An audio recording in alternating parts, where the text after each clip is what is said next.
Assalamualaikum dan selamat datang ke Pala Bola News. Seperti biasa, Pala Bola News akan menyajikan bola sepak terbaik kepada anda semua pada setiap hari. La Liga mengutuk sikap rasis terhadap Vinicius Junior. La Liga telah mengeluarkan kenyataan rasmi dengan menyelar perbuatan penyokong Atletico Madrid yang telah bersikap rasis terhadap Vinicius Junior. Ini semua bermula kerana mereka kurang senang dengan cara Vinicius meraihkan jaringan dengan cara menari di hadapan penyokong lawan. Mereka berasa sangat terhina sehingga menyamakan perbuatan itu seperti monyet dan badut. Mereka secara terus-menerus menghina pemain itu dari sebelum permainan bermula sehingga tamat perlawanan. Menurut daripada jurucakap La Liga, mereka sentiasa berusaha untuk menjadikan perlawanan bola sepak di Liga Spanyol ini sebagai sesuatu yang menghiburkan. Akan tetapi dengan insiden yang kurang menarik ini akan mencemarkan nama baik kelab dan juga La Liga sendiri. Kes sebegini sudah pasti akan disiasat dan akan diberikan hukuman yang setimpal kepada mereka yang terlibat. Hugo Lloris diketepikan daripada skuad Perancis akibat kecederaan paha. Perancis kehilangan penjaga gol utama mereka yang juga kapten pasukan akibat kecederaan di paha selepas membantu pasukannya Tottenham Hotspur membelasah Leicester City 6-2 awal pagi Ahad yang lalu. Beliau bakal terlepas peluang beraksi pada hujung September nanti untuk menentang Austria dan juga Denmark dalam perlawanan UEFA Nations League. Tetapi apa yang lebih membimbangkan adalah beliau juga akan terlepas North London Derby yang dijadualkan berlangsung sebaik saja international break tamat. Ini merupakan satu tamparan yang hebat buat jurulatih Perancis kerana mereka kini sedang dalam bergelut dalam penyingkiran selepas hanya mendapatkan 2 mata daripada 4 perlawanan. Pada peringkat kelab pula, Lloris belum lagi pernah terlepas North London Derby sejak musim 2018-2019 dan diharapkan dia sempat pulih sebelum perlawanan tersebut. Theo Hernandez menjadi pemain terbaru menyertai senarai pemain cedera dalam skuad Perancis. Pemain itu dikeluarkan daripada senarai terbaru skuad Perancis akibat masalah kecederaan di pangkal paha yang dialaminya semasa pasukannya tewas 2-1 kepada Napoli. Selain Hugo Lloris, Paul Pogba dan N'Golo Kante, terlebih dahulu berada dalam senarai adalah penyerang Real Madrid adalah Karim Benzema. Pemain bertahan Bayern Munich Lucas Hernandez dan juga Kingsley Coman awal-awal lagi telah diketepikan di atas faktor yang sama. Adakah EPL akan dikuasai oleh USA? Satu lagi kelab daripada EPL dikabarkan bakal dibeli oleh sebuah konsortium yang diketuai oleh ahli perniagaan daripada US iaitu Bill Foley. Kabar angin itu semakin kuat setelah mereka diberitakan telah bertemu dengan wakil Bournemouth untuk bercakap mengenai masa depan mereka dalam liga paling kompetitif di dunia ini. Bill Foley juga merupakan pemilik kelab Ice Hockey Vegas Golden Knights. Dilihat berminat membeli Bournemouth dengan nilai yang ditawarkan iaitu sekitar 150 juta pound sterling.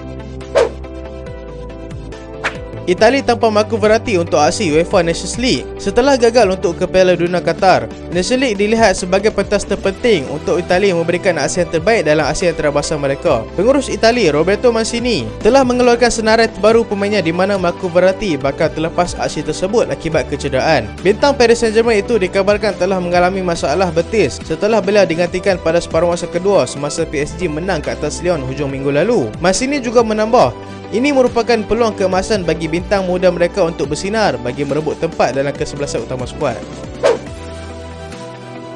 Siapakah Ethan Nwaneri? Dia merupakan pemain termuda Arsenal yang telah memecahkan rekod sebagai pemain paling muda yang turun beraksi dalam EPL dengan hanya berumur 15 tahun dan 181 hari. Dia yang memecahkan rekod yang sebelum ini dipegang oleh Harvey Elliott 16 tahun dan juga 30 hari semasa dia beraksi untuk mewakili Fulham pada musim 2018-2019. Ethan Nwaneri dilahirkan pada 21 Mac 2007 di England, memiliki 2 kewarganegaraan iaitu Nigeria dan juga England. Dia merupakan produk daripada Akademi Arsenal yang dilihat mirip kepada Jack Wilshere yang merupakan antara playmaker terbaik yang pernah dihasilkan oleh Akademi Arsenal. Nwaneri adalah seorang pemain tengah yang versatile dengan mempunyai kebolehan yang baik untuk bermain di posisi second striker ataupun left winger. Michael Knighton memberikan gambaran yang sangat positif. Ahli perniagaan Inggeris itu telah memberikan keyakinan kepada peminat bahawa proses ambil alih kelab Manchester United kini berada dalam proses yang positif. Dia yang juga peminat setia Manchester United berkata, dia kini turut bersaing dengan Sir James Ratcliffe bagi menjadi pemilik mutlak kelab gerasi Eropah itu. Knighton begitu hampir untuk menjadi pemilik Manchester United pada tahun 1989 tetapi gagal setelah pelabur yang berpihak kepadanya menarik diri. Sebaliknya hanya berjaya untuk mendapatkan tempat di dalam lembaga tertinggi kelab. Dia juga berharap supaya mendapat sokongan penuh daripada setiap penyokong dalam usahanya untuk mengembalikan masa kegemilangan Manchester United. Max Etzebel akan ke RB Leipzig. Beliau yang sebelum ini merupakan Sporting Director untuk Borussia Mönchengladbach kembali memegang jawatan tersebut, tetapi kali ini bersama dengan RB Leipzig. Dia telah berbincang dengan pengurusi kelab iaitu Oliver Mintzlaff bagi meneruskan projek dan rancangan masa depan kelab. Mendapati tertarik dengan program tersebut. RB Leipzig yang juga kehilangan sporting director mereka hampir setahun yang lalu melihat pemilihan Max Eberl ini sebagai sesuatu yang sangat penting dalam masa depan pasukan dalam misi mendapatkan pemain-pemain yang berpotensi tinggi untuk menguatkan setiap posisi dalam pasukan. Pavel Nedved mahu pecat Allegri.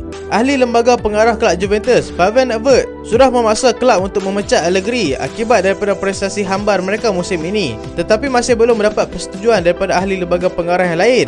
Mereka seharusnya memikirkan dahulu calon pengganti yang sesuai sebelum membuat keputusan untuk memecat Allegri daripada jawatan tersebut. Antonio Conte disebut-sebut sebagai calon yang sangat sesuai untuk jawatan tersebut kerana dia juga dilihat sengaja melambatkan lanjutan kontrak barunya bersama Spurs sambil sentiasa mematikan situasi semasa di Juventus.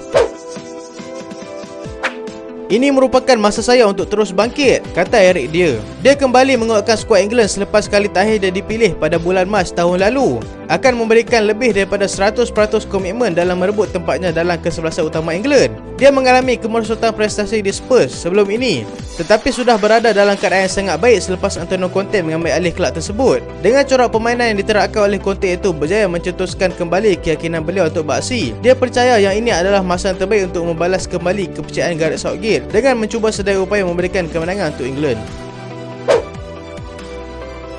Jules Koundé memberikan reaksi tentang perpindahannya. Pemain pertahanan Barcelona itu memberitahu yang dia sebenarnya lebih hampir untuk menyertai Chelsea berbanding Barcelona semasa dia masih lagi di Sevilla. Menjadari perkara tersebut, Xavi terus menghubunginya bagi memberikan sepenuh keyakinan untuk dia datang ke Barcelona. Beliau mula diperhatikan oleh Chelsea semenjak daripada tahun 2021 lagi dan menjadi antara target utama Chelsea pada 2022.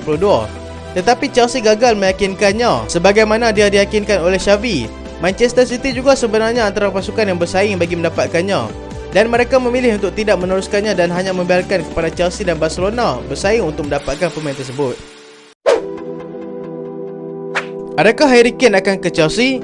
Pengurus baru Chelsea, Graham Potter, dilihat sangat berminat dengan penyerang Spurs itu dan sudah bersedia untuk membuat tawaran bagi mendapatkan pemain tersebut dengan meletakkan Romelu Lukaku yang kini sedang dipinjamkan ke Inter Milan sebagai sebahagian daripada perjanjian. Pemilihan Lukaku adalah kerana pemain itu berjaya untuk beraksi dengan begitu menyelah di bawah kendalian jurulatih Spurs itu semasa beliau masih di Inter. Barcelona cetus kontroversi lagi, bertindak di luar akal fikiran peminat-peminat bola sepak. Barcelona sekali lagi memberikan tamparan hebat apabila mereka berharap pemain pertahanan mereka, Gerard Piqué, untuk bersara pada penghujung musim ini. Piqué dilihat semakin kurang mendapat tempat dalam kesebelasan utama skuad Xavi. Pada musim ini bakal menjadi korban terbaru Barcelona dalam fasa pembinaan model baru pasukan bagi memastikan mereka terus bersaing dalam peringkat tertinggi setiap kejohanan di Eropah. Arsenal kekal berminat dengan Alex Grimaldo. Pemain tersebut bakal tamat kontrak pada penghujung musim 2023, dilihat sebagai pilihan utama Mikel Arteta. Pemain left back daripada Benfica itu bagaimanapun perlu membuktikan kebolehannya dahulu ataupun sekiranya gagal mendapatkan minat daripada Arteta, Everton dan juga Newcastle merupakan pilihan yang sesuai buatnya. Selain Grimaldo, Manuel Locatelli daripada Juventus juga menarik minat perhatian skuad The Gunners itu. Liverpool akan meneruskan bidaan bernilai 85 juta pound terhadap pemain tengah Real Madrid Januari nanti. Setelah gagal mendapatkan beliau pada jendela perpindahan yang lalu, Liverpool dikabarkan lebih bersungguh untuk mendapatkan Federico Valverde pada musim panas akan datang. Mereka akan menyediakan dana bernilai 85 juta pound bagi mendapatkan pemain tersebut. Aurelien Tchouameni merupakan target utama Jurgen Klopp, tetapi beliau gagal mendapatkannya kerana pemain itu sendiri memilih untuk ke Real Madrid dan kini Valverde pula menjadi pilihan untuk ke Anfield. So itulah berita untuk kali ini dan terima kasih sebab tengok sampai habis. Jangan lupa like, jangan lupa share, jangan lupa subscribe. Aku Salihan. Assalamualaikum.